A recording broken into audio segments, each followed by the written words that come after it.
on the air. You're watching the next generation of news.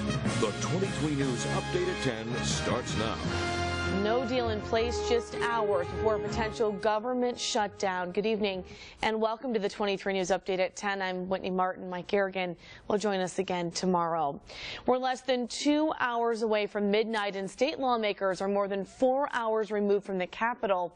This as workers and agencies who rely on government funding go to sleep tonight, unknown if they'll get paid this month. Lawmakers will be back at it tomorrow, including the state's most powerful Democrat, who says the Illinois House will approve a temporary budget to ensure continued services, those core services. A new fiscal year starts tomorrow without a spending agreement. House Speaker Michael Madigan says the nearly $2.5 billion one-month proposal would pay for state police protection, monitoring sex offenders, health care coverage, and the poor and disabled, along with a few other services. Democratic Senator Steve Sottleman says lawmakers are well aware of the urgency, and State Representative Joe Sosnowski says although that deadline is at midnight, agencies and workers wouldn't likely feel those effects until mid-July. Depends when those checks are printed. Democrats want to spend more vital services, while Rauner says changes to government structure are needed first. Now, regardless of when they get their checks, dozens of state workers are worried their lives will change drastically if that deal is not reached very soon. 23 News reporter Eric O'Brien tells us who's rallying tonight. Well, with their futures out of their hands at this point, child care, home and health care workers, alongside other state employees, are doing the only thing they say they can do right now: pray. Let's pray.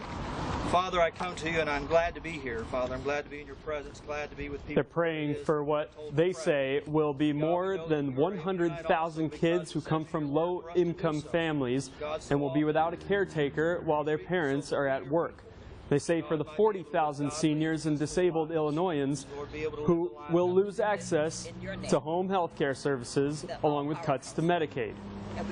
There won't be no place for them to stay. Where would they stay if he closes the child care programs? If he closes them, they're going to be out on the street. They can't even meet the co-pay that they're supposed to pay. They can't pay me that, and I have to waive that in order to help these parents. We need it. It helps a lot. So don't let us down.